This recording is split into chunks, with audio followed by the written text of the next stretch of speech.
Assalamualaikum warahmatullahi wabarakatuh. Alhamdulillahi rabbil alamin. Wassalatu wassalamu ala asyrafil anbiya'i wal mursalin nabiyyina Muhammadin wa ala alihi wa sahbihi ajma'in. Asyhadu an la ilaha illallah wahdahu la syarika lah wa asyhadu anna Muhammadan abduhu wa rasuluh. Allahumma la sahla illa ma ja'altahu sahla wa anta taj'alul hazna sahlan idza syi'ta. Allahumma faqihna fi dinik wa'allimna ma yanfa'una warzuqna al-ikhlasa fil qawli wal amal wa zidna ilman ya arhamar rahimin.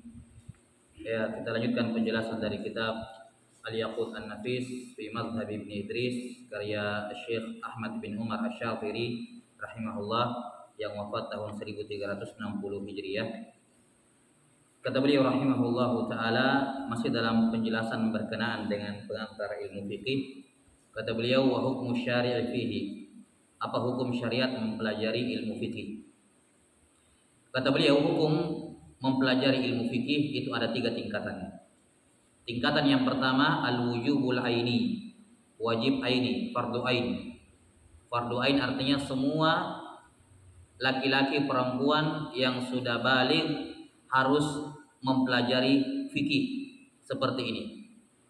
Bagaimana batasannya? Kata beliau, fima tatawaqqafu alaihi sihhatul ibadati wal muamalati wal munakahat. Yani wajib bagi setiap muslim dan muslimah yang sudah baligh untuk mempelajari hal-hal yang menjadi penentu syah tidaknya ibadah, syah tidaknya muamalah, dan syah tidaknya pernikahan. Ini ilmu fikih yang fardu ain, wajib dipelajari oleh setiap muslim dan muslimah yang sudah baligh. Apa itu? Yani bagaimana caranya supaya ibadahnya benar. Kalau dia mau sholat, maka dia wajib mempelajari tata cara wudu dan tata cara sholat. Apa syarat-syarat syahnya wudu dan apa syarat syahnya sholat. Itu saja. Yang lainnya tidak wajib. Ya, tidak wajib. Sudah sampai sini? Tidak wajib. Hukum mempelajari sholat sunnah tidak wajib. Yang penting, yang fikih paling rendah yang wajib dipelajari oleh semua orang adalah cara mengerjakan sholat wajib dulu. Itu dulu. Paling minimal dia harus tahu itu. Kapan dia tidak tahu cara berwudu, berdosa dia. Kapan dia tidak tahu cara berwudu yang benar, tidak tahu cara sholat yang benar, berdosa. Kenapa? Karena mempelajari cara berwudu yang benar itu fardu ain. Semua orang kena. Tidak ada pengecualian. Biar yang tinggal di kota, tinggal di desa, yang sekolahnya sampai S3 atau yang tidak sekolah, semuanya wajib belajar cara berwudu. Berdosa kalau tidak tahu cara berwudu yang benar. Demikian pula cara sholat. Cara sholat. Kalau memasuki bulan Ramadan, dia harus tahu cara berpuasa yang benar. Wajib ain, fardu ain bagi dia untuk mempelajari cara berpuasa yang benar. Kalau tidak, dia berdosa. Kalau dia orang kaya, kemungkinan besar kena zakat, maka dia harus tahu hukum zakat. Tidak perlu semua zakat dia pelajari, tergantung kebutuhan dia. Kalau dia seorang peternak, berarti yang dia pelajari zakat peternakan saja. Kalau dia seorang petani, yang wajib bagi dia zakat pertanian saja. Kalau dia orang banyak uangnya, berarti yang dipelajari zakat uang saja, zakat emas perak saja. Tidak perlu semua zakat dipelajari, tidak wajib. Yang wajib sesuai dengan kebutuhan dia. Kalau dia belum mau pergi haji, tidak wajib belajar haji, tidak wajib. Tapi kalau dia sudah mau pergi haji, wajib belajar tentang manasik haji. Ya, apa-apa yang rukun-rukun dalam haji, apa-apa yang wajib dalam haji, ini harus dia pelajari. Fardu ain. Kemudian masalah muamalah, kalau dia bekerja, kalau dia punya pekerjaan sehari-hari, tentu saja kalau dia punya pekerjaan selain beternak dan berdagang, tentunya selain beternak dan bertani, kalau dia punya profesi, dia harus tahu tentang fikih profesinya. Kalau dia seorang pedagang, harus tahu tentang hukum perdagangan. Apakah semua perdagangan dia harus tahu? Tidak perlu. Sesuai dengan perdagangan dia saja. Kalau dia jual beli barang-barang sembako sehari-hari, ya yang dia ketahui paling standar tentang jual beli, syarat-syarat jual beli secara umum. Ya, syarat-syarat jual beli secara umum. Kalau dia tukang kasih kredit barang ke orang, ya dia harus tahu hukum-hukum seputar perkreditan, ya kan? Kalau dia mau menyicil, ya dia harus tahu untuk mempelajari hukum-hukum menyicil supaya syah. Ya. Kalau dia mau menyewa orang tukang batu supaya kerjakan rumahnya, ya tukang kayu supaya buat ini, dia harus paham tentang hukum-hukum ijarah, hukum sewa menyewa. Ya. Jadi tidak perlu dia tahu semua masalah jual beli, cukup yang dia butuhkan sehari-hari atau yang sesuai dengan pekerjaannya. Yang pegawai negeri tentunya dia harus tahu hukum tentang apa sewa menyewa. Karena status pegawai negeri di hadapan pemerintah itu disewa, dibayar. Gaji bulanannya itu dianggap ujroh, sewa. Ya, maka dia harus tahu apa konsekuensinya kalau saya disewa dengan bayaran sebulan seperti ini. Apa konsekuensinya? Itu wajib dia harus tahu, tidak boleh tidak. Kalau dia seorang dokter, dia harus tahu tentang adab lebih umum lagi, tentang masalah dia dengan pasiennya, interaksinya bagaimana. Ya, dia harus lebih belajar tentang itu. Nah, kemudian masalah pernikahan. Ya, ini juga kalau dia sudah berkeluarga, dia harus tahu apa-apa yang dibutuhkan, apa-apa yang bisa membatalkan pernikahan, apa-apa yang bisa mengurangi status pernikahan berupa talak misalnya, ya.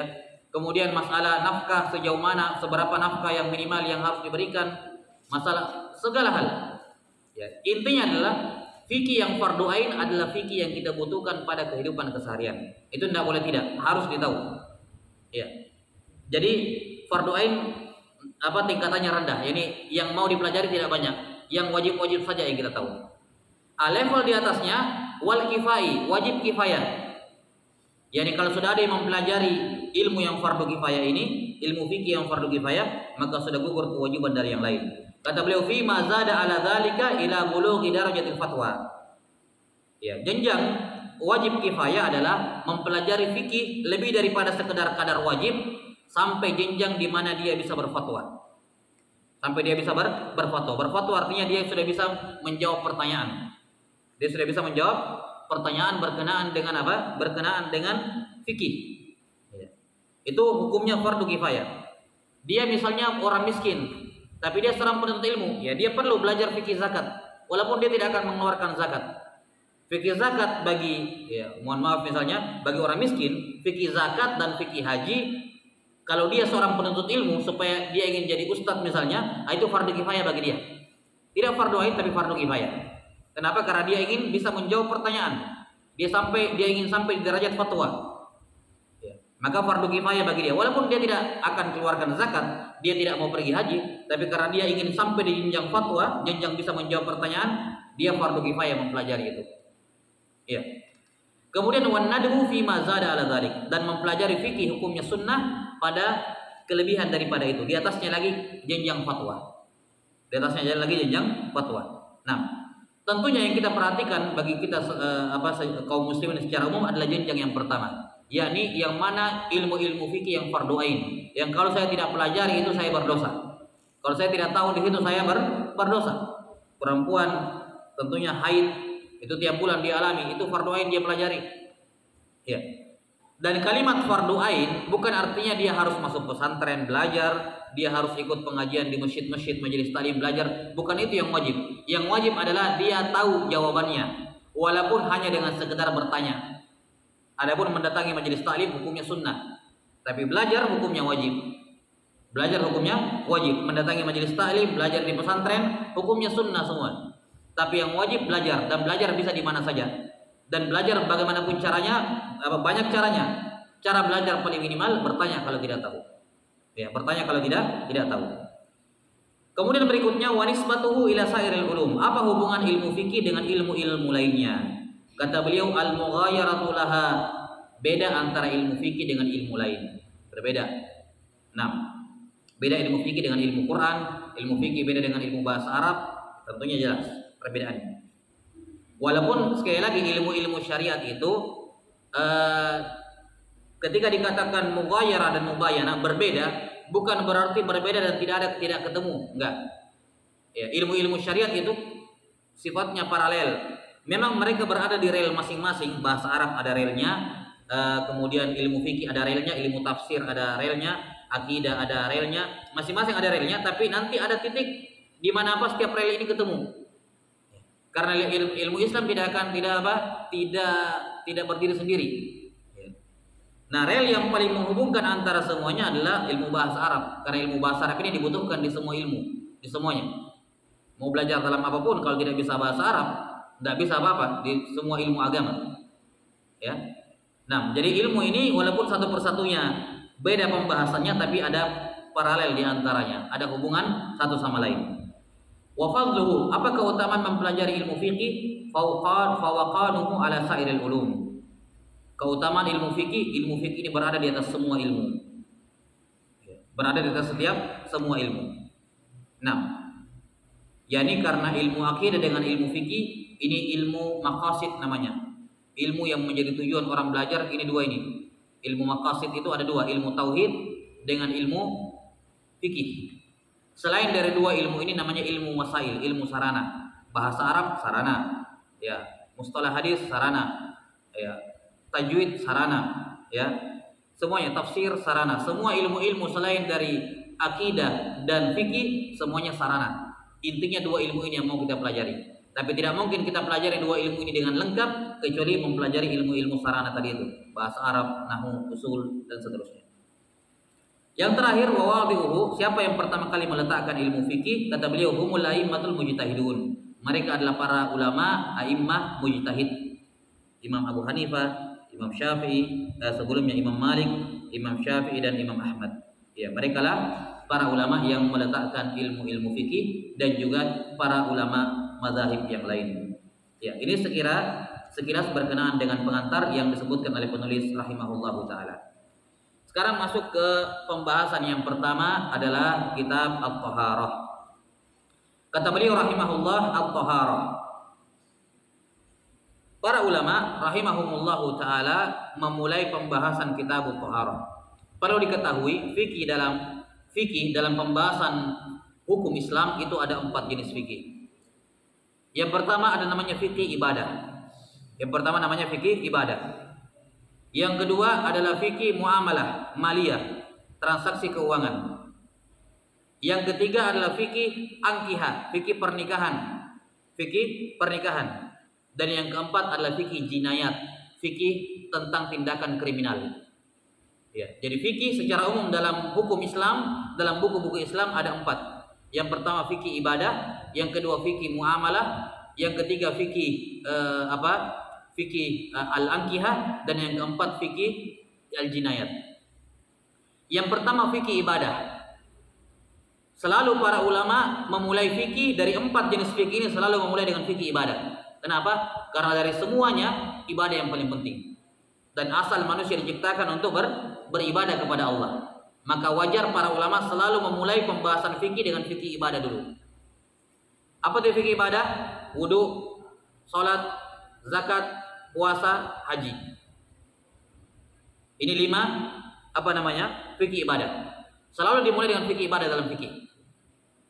Nah, setelah selesai fikih ibadah, mereka akan membahas fikih muamalah maliyah, transaksi keuangan. Kenapa? Karena manusia setelah dia dicipta, setelah dia beribadah, dia butuh untuk makan. Memenuhi apa? Memenuhi kebutuhannya. Sudah sampai sini? Memenuhi kebutuhannya. Nah, kebutuhan apanya? Kebutuhan perut. Kalau tidak makan, tidak bisa.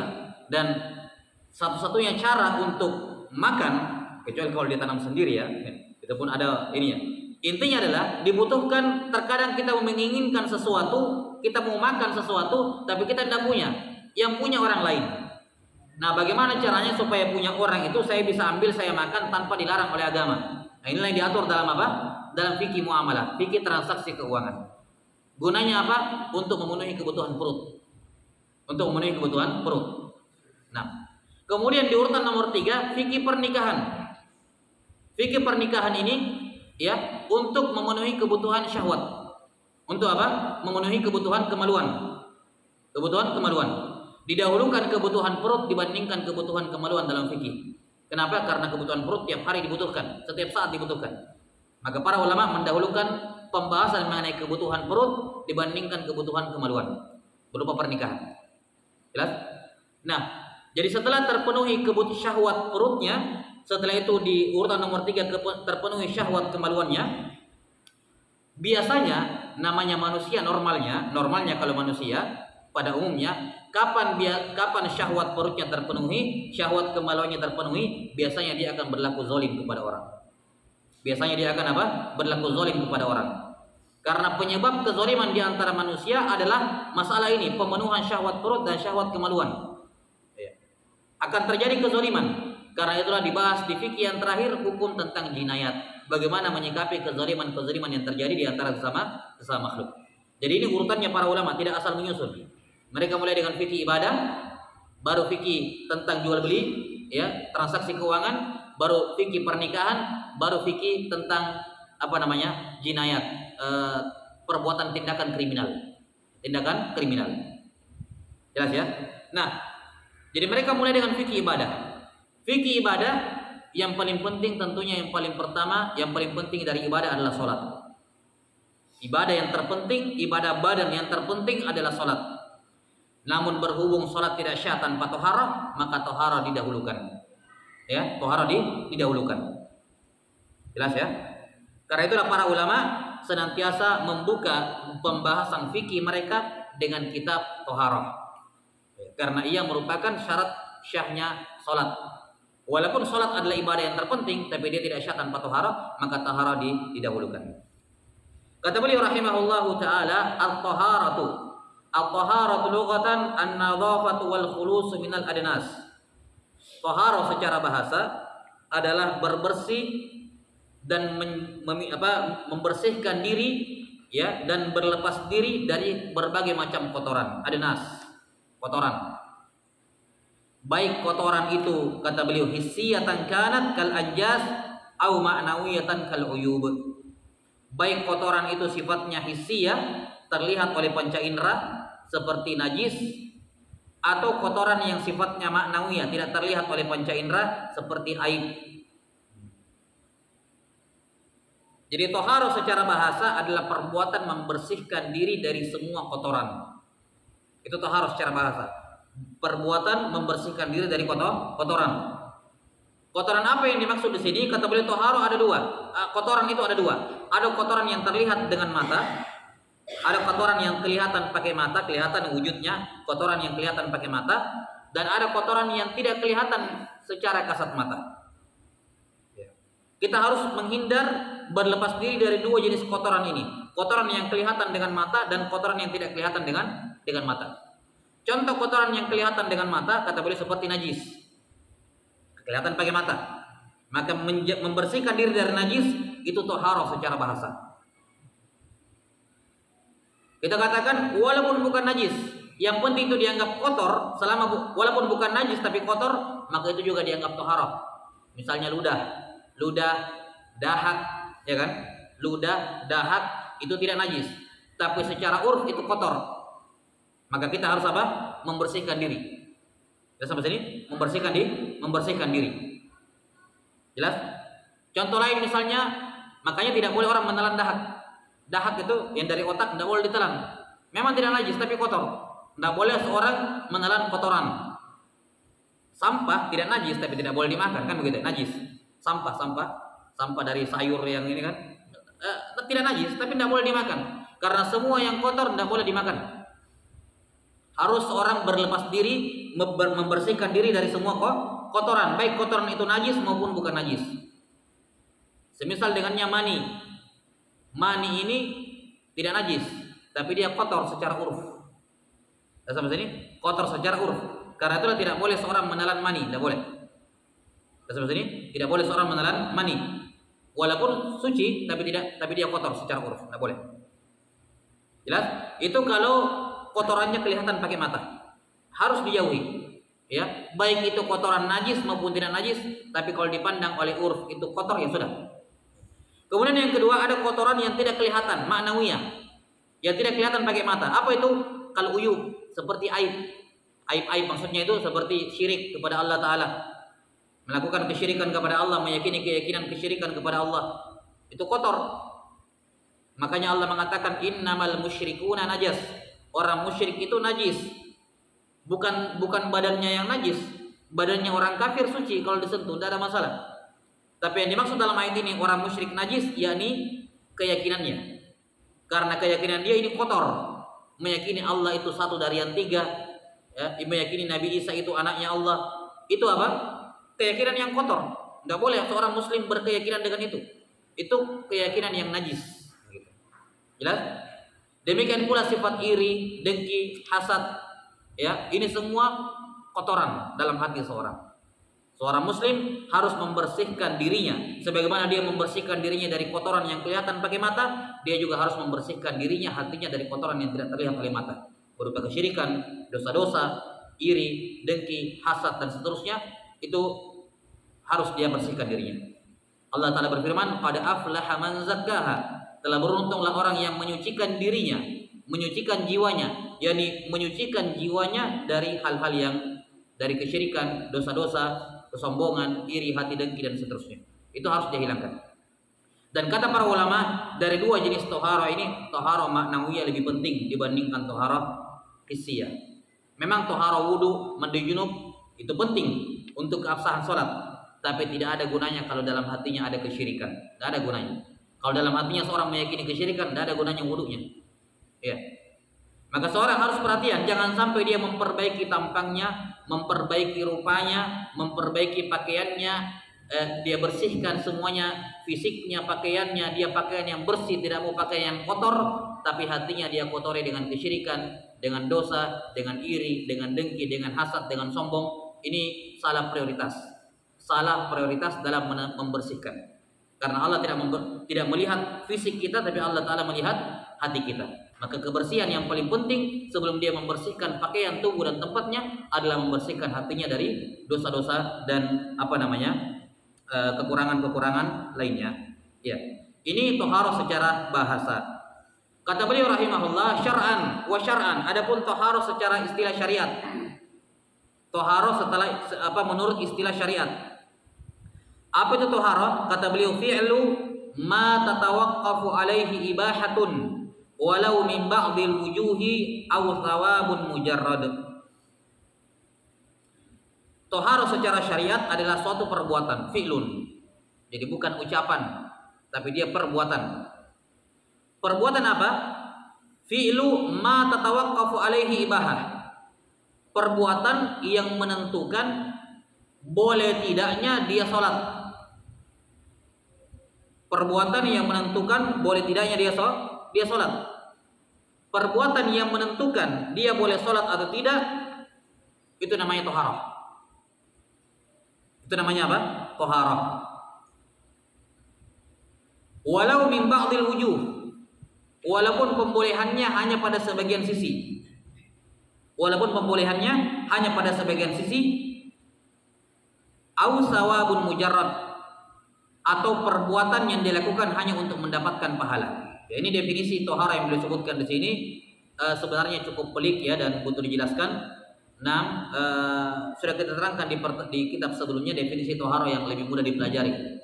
Bahwa tohara itu adalah perbuatan mengangkat hadas dan menghilangkan najis, atau yang sama dengan keduanya, atau yang surahnya seperti keduanya. Dapat Bapak kita jelaskan definisi ini. Kata beliau rahimahullah, tohara adalah semua perbuatan yang menentukan boleh tidaknya sholat. Kalau saya kentut kemudian saya mau sholat, apakah saya boleh sholat?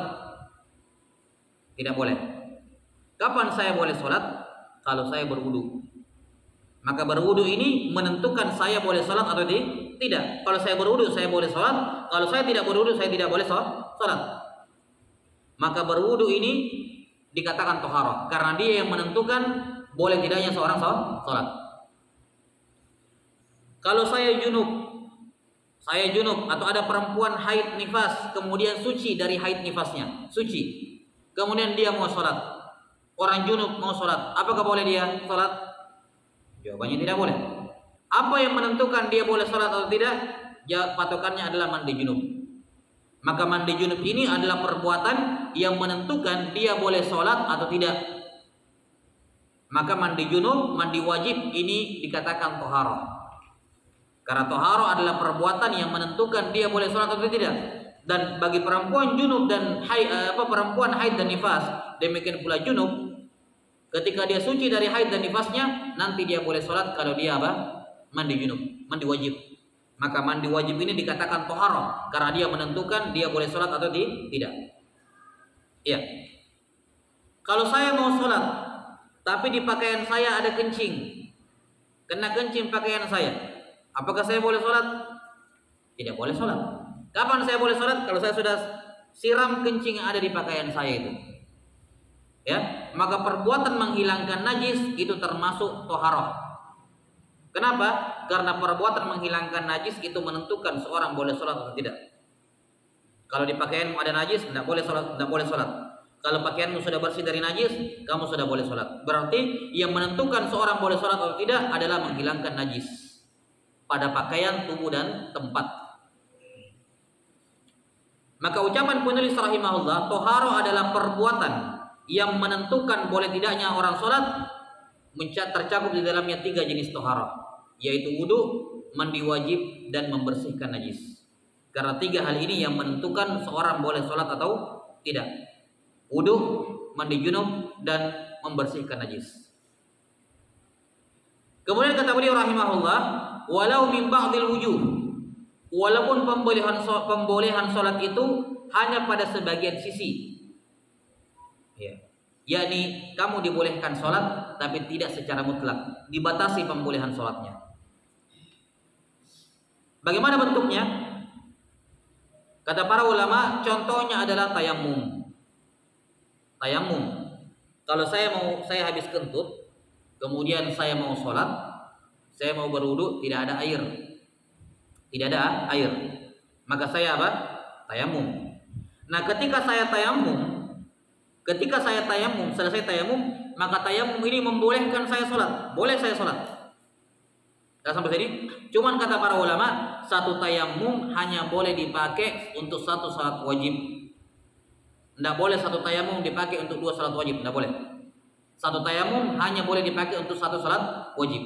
Berarti apa? Tayamum ini membolehkan saya sholat, tapi hanya pada sebagian sisi, yaitu hanya untuk satu sholat wajib saja. Tidak boleh dipakai untuk 2 sholat wajib. Beda dengan wudu. Kalau wudu tadi itu membolehkan sholat dari semua sisi. Kapan saya sudah berwudu? Selama wudu saya belum batal, saya bisa pakai satu wudu untuk 5 sholat. Boleh. Saya wudu sebelum subuh, saya pakai sholat wudunya untuk sholat subuh, sambung sholat zuhur, sambung sholat asar, sambung sholat maghrib, sambung sholat isya. Selama tidak batal wudunya di antara itu, boleh satu wudu dipakai untuk banyak sholat. Tapi tayamum tidak boleh. Kalau dia tayamum untuk sholat zuhur, walaupun tidak kentut, masuk sholat asar wajib tayamum lagi, masuk sholat maghrib wajib tayamum lagi. Jadi tayamum ini membolehkan dia sholat, tapi hanya pada sebagian sisi. Tidak seperti wudu yang membolehkan sholat pada semua sisi. Ya, tayamum hanya membolehkan sholat pada sebagian sisi, yakni hanya untuk satu sholat wajib. Karena itulah tayamum masuk dalam definisi toharoh. Masuk dalam definisi toharoh. Ya, walau min ba'dil wujuh. Di sini yang dimaksud adalah tayamum. Semisal juga dengannya orang yang najisnya keluar terus menerus, berhadas terus menerus, daimul hadas, seperti perempuan yang keluar istihadah terus menerus, atau orang yang pakai kateter, ya, itu bersentuhan dengan najis terus. Ini kita bilang orang ini yang pakai kateter atau dia perempuan terkena istihadah, keluar darahnya terus menerus, tidak berhenti. Kita katakan kalau kamu mau sholat, tunggu waktu sholat masuk. Setelah waktu sholat masuk, kamu bersihkan darahnya, kamu bersihkan itu kencing yang ada di sekitarnya, yang pakai kateter kalau ada dibersihkan baik-baik. Setelah itu ditutup, ya, bagi yang mustahadah ditutup pakai pembalut tempat keluarnya, ditutup supaya tidak ada darah yang keluar sementara kamu sholat. Setelah itu kamu berwudu. Setelah kamu berwudu, sholat langsung. Walaupun darah keluar di bawah, tidak ada masalah, tetap boleh sholat.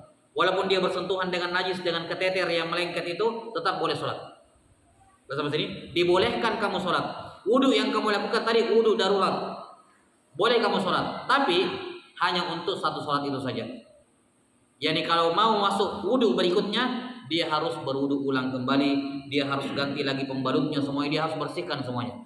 Ya, dia harus ulang semuanya. Jadi wudunya dia wudu yang tidak sempurna, wudu darurat.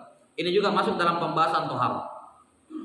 Yang terakhir, awsawabun mujarrad. Termasuk dalam kategori toharoh adalah wudu ataupun mandi yang dilakukan hanya untuk mendapatkan pahala.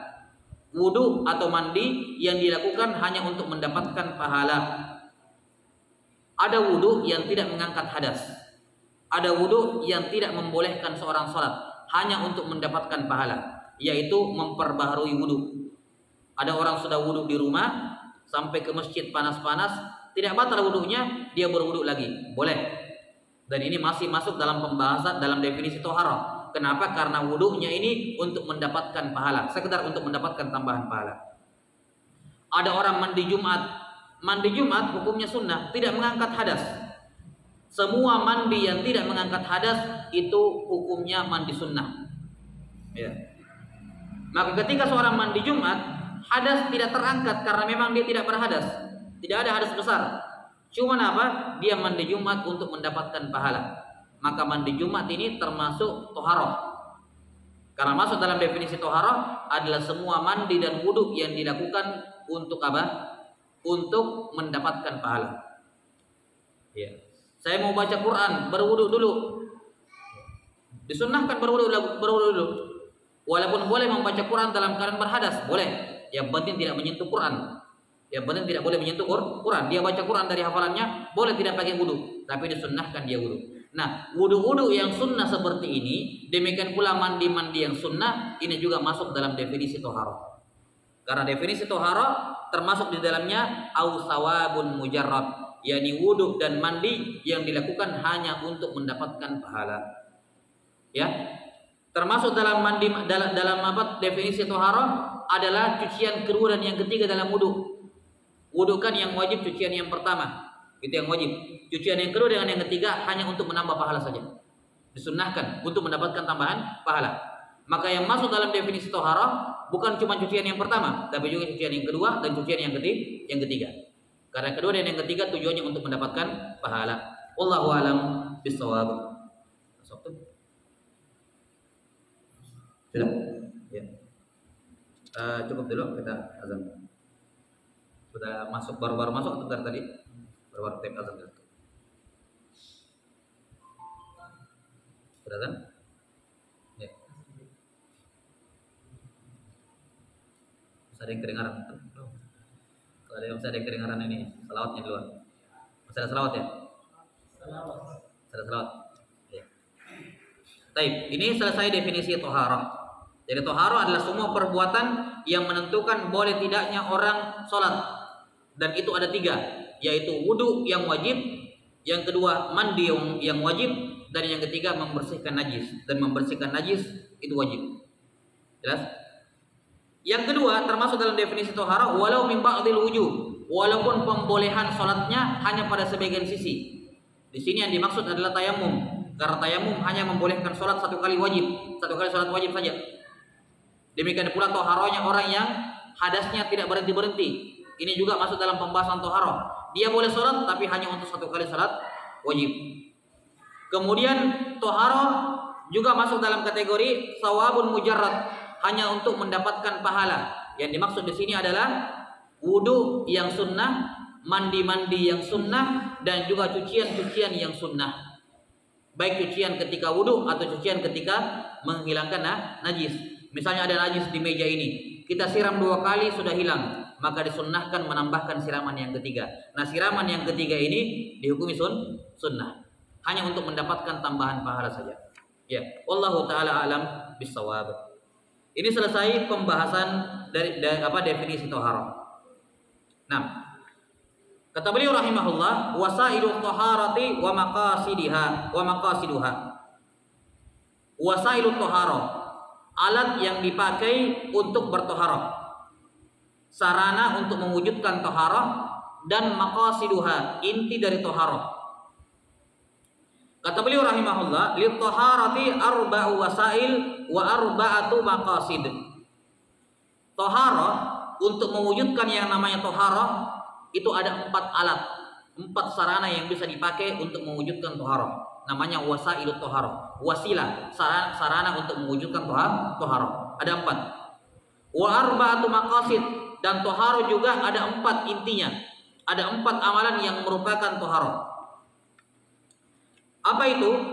Kata beliau rahimahullah, fal wasailu hiya, sarana untuk mewujudkan toharoh ada 4, yaitu yang pertama alma, air, yang kedua wat turab, tanah, Yang ketiga, wadabir, alat yang dipakai atau bahan yang dipakai untuk menyamak kulit, membersihkan kulit dari daging, dari bulu, ya. Nah, untuk kulit bangkai.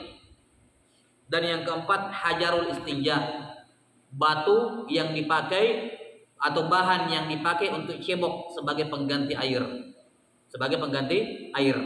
Ya, ini empat alat yang dipakai untuk mewujudkan, menghasilkan yang namanya toharoh. Yang pertama air, dan ini yang terpenting, ini alat pembersih, alat toharoh yang paling penting, yang paling pertama dan paling penting adalah air. Yang kedua turab, tanah. Yang ketiga adabit, bahan yang dipakai untuk menyamak kulit hewan yang bangkai, kulit bangkai. Dan yang keempat, bahan-bahan selain air yang dipakai cebok, misalnya batu, tisu, dan semacamnya. Itu juga termasuk alat pembersih. Ya. Nah, alat pembersih ini ada 4 saja, hanya 4 ini saja. Tidak ada yang lain lagi. Jelas ya? Kata para ulama,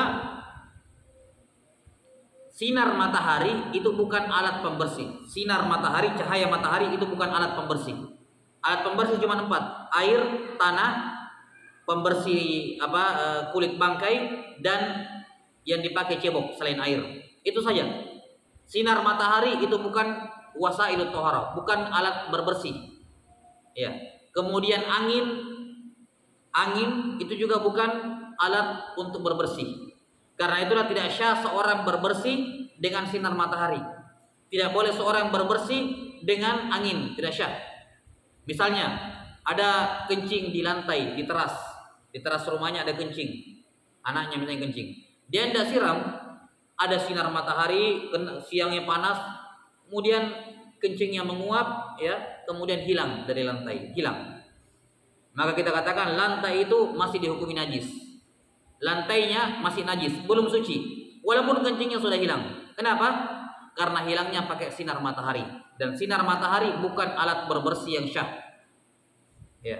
Alat berbersih yang syah cuman air, tanah, dabik, dan seterusnya. Adapun sinar matahari bukan. Kalau ada orang kena pakaiannya kencing anaknya kena, kemudian dia gantung di jemuran dengan niat sebentar mau dicuci. Ketika digantung di jemuran kena angin sampai hilang kencingnya, maka kita katakan pakaiannya tetap najis, tidak boleh dipakai sholat. Biar bau kencingnya hilang, rasa kencingnya, warna kencingnya hilang, betul-betul hilang, maka pakaiannya tetap dihukumi najis. Kenapa? Karena angin bukan alat berbersih yang syah. Ya. Kalau kamu mau suci, pakai air, siram lantainya pakai air, siram pakaiannya pakai air, baru syah. Adapun sinar matahari dengan angin, ini tidak syah dipakai sebagai alat berbersih. Wallahu a'lam bishawab. Azan.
أشهد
Iya.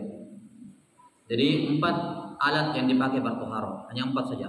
Selainnya bukan, tidak bisa dipakai untuk membersihkan najis dan seterusnya.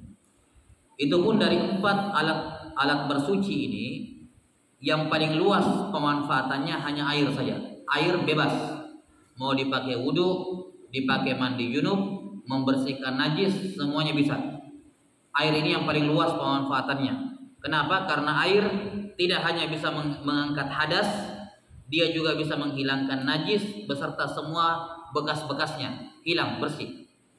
Karena itulah alat pembersih yang paling pertama dan utama adalah air. Adalah apa? Air. Sementara tanah itu terbatas. Tanah hanya boleh dipakai untuk bertayamum sama campuran untuk mencuci jilatan anjing, mencuci najis anjing. Mencuci najis anjing 7 kali, salah satunya dengan apa? Dengan tanah.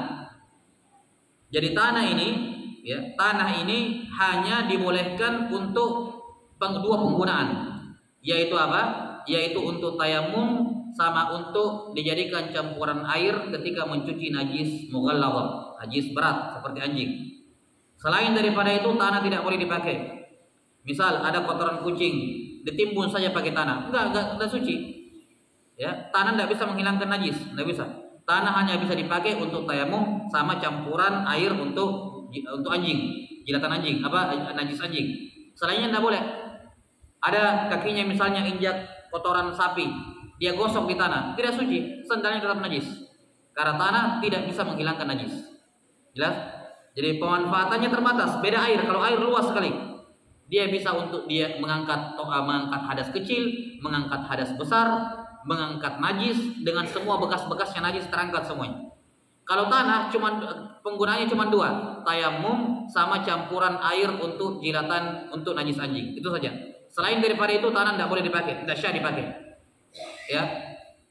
Ada pakaiannya kena najis digosok di tanah, enggak suci. Tanah bukan penghilang najis, enggak. Jelas?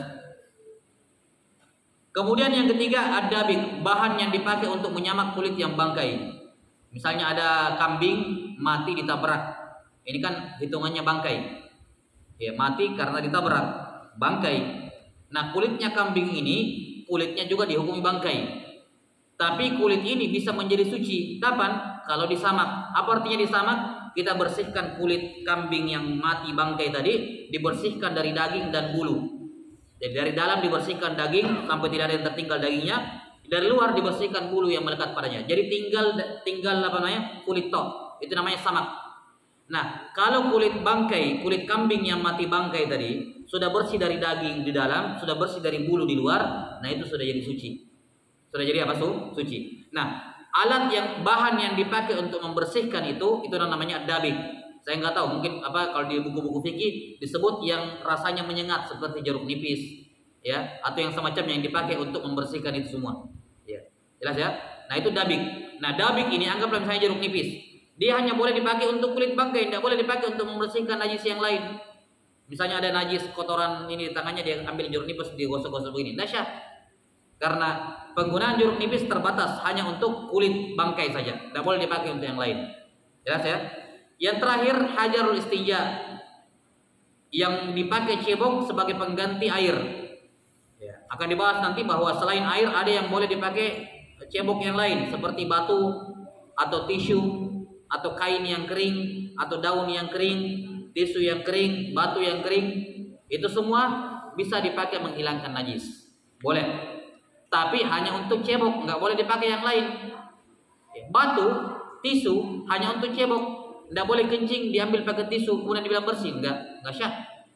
Atau ada kotoran ayam cuma diambil pakai kain kering, tidak suci, tetap najis. Karena kain kering suci, tisu yang kering hanya untuk cebok, tidak boleh untuk mengambil najis yang lain, tidak boleh. Jadi penggunaannya semua apa? Terbatas, sesuai dengan apa yang ditunjukkan oleh dalil, terbatas. Beda dengan air ini paling luas pemanfaatannya. Karena itulah para pembahasan paling banyak dalam kitab tentang wasailut thaharah ini, yang paling banyak pembahasannya tentang air. Adapun yang lain, ya, yang lain apa namanya? Karena penggunaannya terbatas, ya hanya dibahas sesuai dengan penggunaannya saja. Ya, wallahu taala alam bisawab. Saya kira cukup dulu ini berkenaan dengan wasailut thaharah. Akan dijelaskan nanti tambahan penjelasan berkenaan dengan masalah air. Wallahu taala alam bisawab. Naktabi hadzal qadar wal ilmu indallah. Nas'alullah taala yu'allimana mimma yanfa'una wa yanfa'ana bima 'allamana. Innahu waliyyu dzalika wal qadiru alaih. Subhanakallahumma bihamdik asyhadu an la ilaha illa anta astaghfiruka wa atubu ilaik. Wassallallahu ala nabiyyina Muhammadin wa ala alihi wa sahbihi wasallam.